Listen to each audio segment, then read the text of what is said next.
الله وبركاته.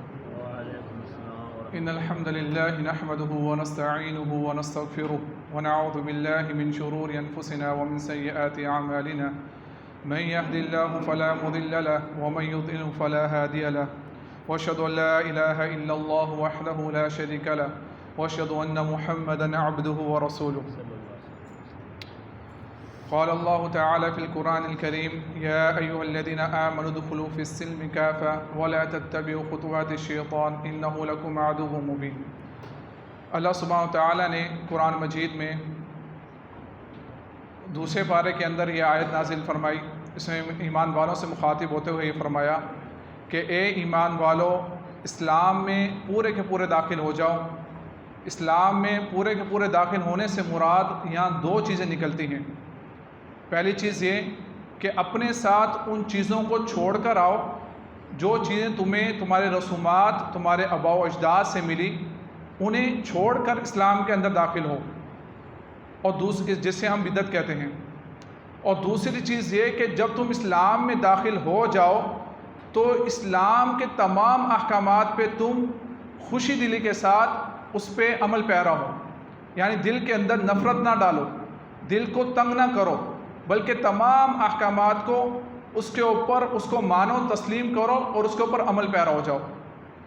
تو آج کا ہمارا موضوع اس دوسری پوائنٹ کے اوپر ہے کہ اسلام کے اندر داخل ہونے کے بعد جو بھی اسلام کے اندر احکامات نازل ہوئے تمام کے اوپر دل یعنی خوشی دلی کے ساتھ آپ اس کے اندر داخل ہو جائیں. ہمارا موضوع چل رہا تھا کہ ایسی چیزیں جن سے اسلام ٹوٹ جاتا ہے یا اسلام ٹوٹنے کا اندیشہ ہوتا ہے، اور ایسے اعمال جن کے کرنے سے انسان کا ایمان ٹوٹ جاتا ہے اور اس کے تمام اعمال ضائع کر کے اگر وہ اسی حالت میں فوت ہو جائے تو اس شخص کو جہنم میں ڈال دیا جائے گا. تو اس موضوع کے حوالے سے ہمارے 4 پوائنٹ ہو چکے تھے، آج ہمارا 5واں پوائنٹ ہے. ہم اس 10 پوائنٹ کو ہم نے کس کتاب سے لیا ہے؟ ہم نے کتاب سے لیا ہے الدعوۃ الشیخ محمد بن عبد الوہاب رحمہ اللہ کی کتاب النواقض الاسلام العشرہ کہ 10 ایسی چیزیں جن سے اسلام ٹوٹ جاتا ہے. تو آج ہم بات کریں گے 5ویں ایسی چیز جس سے آپ کے اعمال ضائع ہو جاتے ہیں. تو امام رحمہ اللہ فرماتے ہیں کہ من ابغض شیئا مما جاء به رسول اللہ صلی اللہ علیہ وسلم ولو عمل به کفر، کہ کوئی شخص اللہ سبحانہ و تعالیٰ کی اللہ کے نبی پہ نازل کردہ کسی بھی چیز کے بارے میں اپنے دل میں بغض نفرت رکھے، اگرچہ اس کے اوپر عمل بھی کر رہا ہے لیکن اس کے دل کے اندر نفرت ہے، اس کا دل تنگ ہے، انشراح صدر کے ساتھ نہیں وہ عمل کر رہا، تو ایسا بندہ عمل کے باوجود بھی وہ کفر پہ ہے. اس کی ایک مثال میں آپ کو دیتا ہوں، فقہاء نے اپنی کتابوں میں دی ہے، میں نے اور وضو المربع میں پڑھی جو شیخ امام بہتی رحمہ اللہ کی کتاب ہے، باقی دیگر فقہاء نے بھی اپنی کتابوں میں اس کی مثال دی ہے. مثال کے طور پہ ایک شخص ہے، اس کے اوپر زکوٰۃ واجب ہو چکی ہے. اب جب زکوٰۃ دینے کا وقت آتا ہے تو امام جو وقت کا امام ہے وہ اس کے پاس ایک سواد کو بھیجتا ہے، سائی کو بھیجتا ہے جو اس سے زکوٰۃ کو کلیکٹ کرتا ہے، زکوٰۃ لیتا ہے. زکوٰۃ دیتے وقت اس کے دل میں ایک نفرت ہے، وہ اللہ تعالیٰ کی نازل کردہ اس چیز کے اوپر بارے میں بغض رکھتا ہے. وہ کہتا ہے کہ اسلام کے اندر یہ نہیں ہونا چاہیے تھا، اسلام کے اندر زکوٰۃ نہیں ہونی چاہیے تھی، کماتے ہم ہیں اور ہمارے کمائے ہوئے مال میں سے غریبوں کو جا رہا ہے. اب اس کے پاس وہ امام نے ایک بندہ بھیجا اور اس نے اس سے زکوٰۃ مانگی، حالانکہ اس نے زکوٰۃ دے دی. زکوٰۃ دینے کے بعد اب امام دوبارہ اس سے زکوٰۃ نہیں مانگے گا. یہ ایک فقہی مسئلہ ہے، کیونکہ ذمت الآدمی وہ تو یعنی لوگوں کے آگے تو وہ بری ہو چکا ہے اس معاملے سے، لیکن اللہ سبحانہ و تعالیٰ کے آگے وہ شخص ابھی بری نہیں ہوا، کیونکہ اللہ سبحانہ و تعالیٰ کے آگے وہی عمل قبول ہے جو صدق دل کے ساتھ اور خوش دلی کے ساتھ کیا جائے.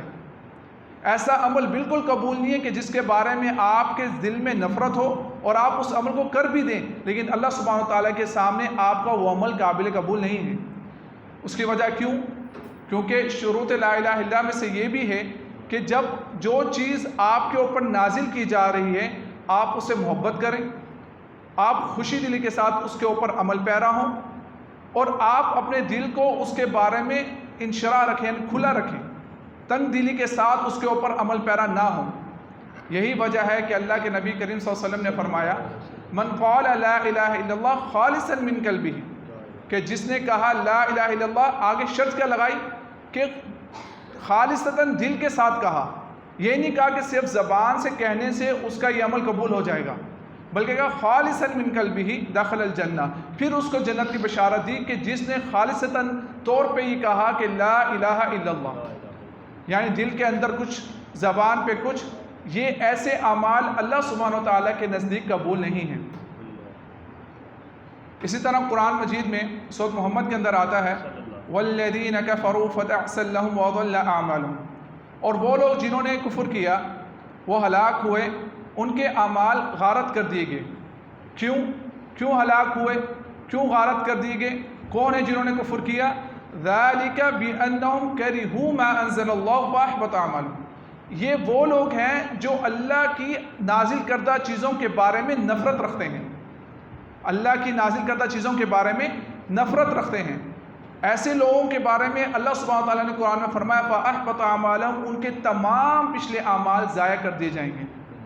تو میرے بھائیوں، ایک مسلمان کے لیے لازمی ہے کہ جب وہ شریعت کے اوپر عمل کر رہا ہے تو اس کا دل صاف ہونا چاہیے، محبت کے ساتھ ہونا چاہیے۔ دیکھیں، ایک چیز ہے مشقت، میں مشقت کی بات نہیں کر رہا، ایک انسان کو سردیوں کے اندر وضو کرنا یہ چیز اللہ کو بہت محبوب ہے، یہ ایک الگ چیز ہے، لیکن ایک چیز یہ ہے کہ آپ یہ سمجھتے ہیں کہ اسلام کے اندر یہ ہونا ہی نہیں چاہیے تھا، یہ چیز زیادتی ہے، یہ چیز ظلم ہے، اور آپ کے دل کے اندر اس چیز کے بارے میں بغض ہے، ایسے شخص کا نہ وہ عمل قبول ہے اور نہ ہی کوئی اور عمل قبول ہے۔ ایک مسلمان کی صفت کیا ہونی چاہیے، اس کے بارے میں قرآن مجید نے فرمایا 18 پارے کے اندر کہ انما کان قول المؤمنین اذا دعوا الی اللہ ورسولہ، جب مومنوں کا قول دیکھیں کہ جب ان کو یہ کہا جاتا ہے کہ آپ اللہ اور رسول کی طرف آئیں لیحکم بینہم، تاکہ آپ لوگوں کے درمیان فیصلہ کر سکیں، تو وہ لوگ کیا کہتے ہیں؟ ان یقولوا سمعنا واطعنا، کہ ہم نے سنا اور ہم نے مان لیا۔ ایک مسلمان کی یہ صفت ہونی چاہیے کہ جب بھی اس کے اوپر کوئی آیت نازل ہو رہی ہے، اس کو کوئی آیت کے بارے میں بتایا جا رہا ہے، دین کے احکامات سکھائے جا رہے ہیں، وہ صرف کے دل سے کہے ان یقولوا سمعنا واطعنا، کہ میں نے سنا اور میں نے مان لیا۔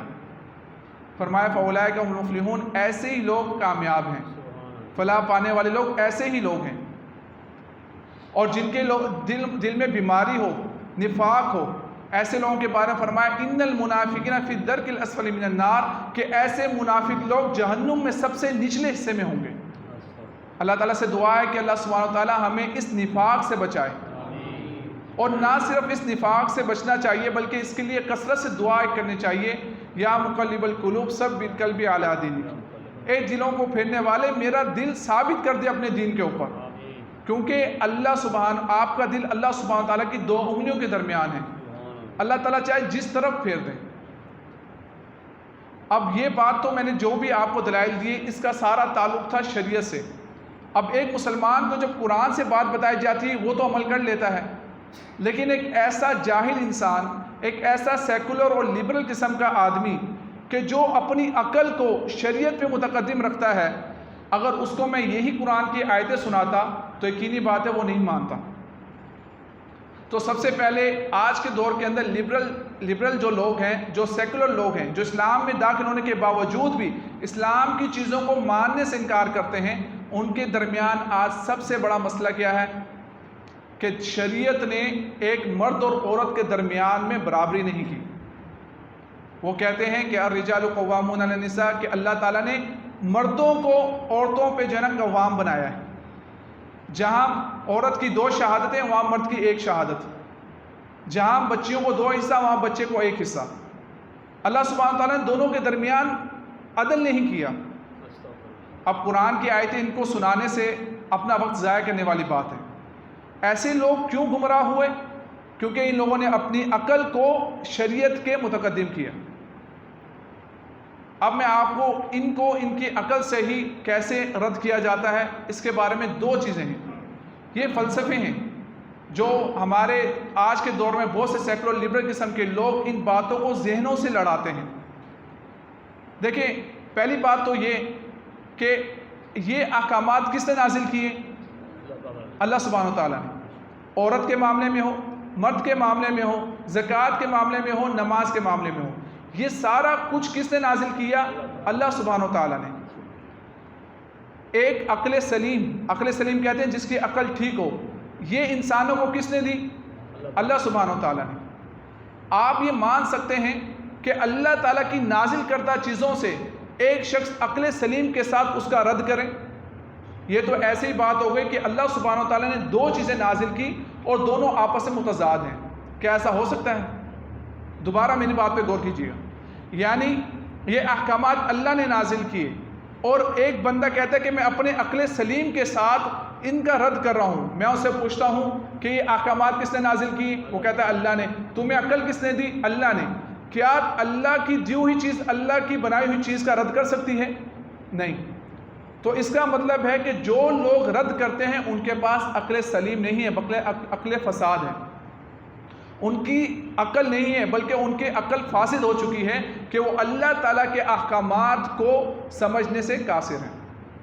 آپ خود سوچیں کہ اللہ تعالیٰ احکامات نازل کرے اور لوگوں کو یہ شعور نہ دے کہ وہ ان کے دلوں میں بیٹھ سکے یا سمجھ سکے، تو یہ تو ایسے ہوگا کہ ایک فضول چیز نازل کی ہے اور اللہ تعالیٰ ان چیزوں سے پاک ہے. اللہ سبحانہ و تعالیٰ ان چیزوں سے پاک ہے. پہلی بات تو یہ کہ جو لوگ رد کرنے والے ہیں وہ عقل سلیم کے مالک نہیں بلکہ عقل فاسد کے مالک ہیں. دوسری بات یہ کہ جب بھی کسی چیز کے درمیان اختلاف پایا گیا ہے اس کی ایک بنیادی وجہ صرف ایک ہی ہے، بس ایک وجہ ہے، وہ یہ ہے کہ التفاوت بین علمین، کہ دو علم کے درمیان فرق، اختلاف یعنی کتنا ڈسٹنس ہے. مثال کے طور پہ ایک بچہ بیمار ہوتا ہے، اس کا باپ اس کو انجیکشن لگوانے کے لیے ڈاکٹر کے پاس لے کے جا رہا ہے. اب بچہ یہ سمجھ رہا ہے کہ میرا باپ میرا دشمن ہے کہ مجھے تکلیف دینا چاہ رہا ہے، اور باپ یہ جانتا ہے کہ اگر میں اس کو انجیکشن نہیں لگاؤں گا تو اس کی بیماری بڑھ جائے گی. اب دونوں کے درمیان اختلاف کیسے پیدا ہوا؟ کیونکہ بچے کا علم کتنا ہے؟ اتنا سا. اس کو صرف اپنی ظاہری چیز نظر آ رہی ہے اور وہ اتنی ہی بصارت رکھتا ہے کہ وہ ظاہری چیز کو دیکھ کے فیصلہ کر سکے، تو لہٰذا اس نے فیصلہ کر لیا کہ انجیکشن میرے لیے اچھا نہیں ہے، تو وہ اپنے ابو کو برا بلا بھی کہہ رہے ہیں. اور ایک باپ جس کو اللہ تعالیٰ نے بصارت دی، وہ جانتا ہے، وہ حکمت رکھتا ہے، وہ جانتا ہے کہ اگر میں اپنے بچے کو انجیکشن نہیں لگواؤں گا تو یہ میرا بچہ بیماری اس کی مزید بڑھ سکتی ہے. اب ان دونوں کے درمیان اختلاف کیسے پیدا ہوا کہ ایک بچے کا علم کیا ہے؟ اتنا سا، اور باپ کا علم کتنا ہے؟ زیادہ. تو میرے بھائیوں، آپ ایک بات یہ بتائیں کہ جو لوگ یہ دعویٰ کرتے ہیں ان کا علم دیکھ لیجئے اور جس نے اس چیز کو نازل کیا اس کا علم دیکھ لیجئے. جب تک یہ دونوں علم برابر ہو نہیں سکتے اور نہ ہی یہ ممکن ہے، اور جب تک ہی ایسے لوگ ساری زندگی گمراہ رہیں گے. اب جو لوگ ان چیزوں کے اوپر اعتراض کرتے ہیں ان کی عقل کتنی ہے؟ اتنی سی. ان کا علم کتنا ہے؟ اتنا سا. اور اللہ سبحانہ و تعالیٰ جس نے ان باتوں کو نازل کیا، ان احکامات کو نازل کیا، اس کا علم کے بارے میں کیا آیا کہ زمین سے لے کے آسمان اور اس کے درمیان جو کچھ بھی ہے اللہ تعالیٰ تمام چیزوں کے بارے میں جانتا ہے. اور یہی وجہ ہے کہ ان کے درمیان اختلاف پیدا ہی یہ ہوا ہے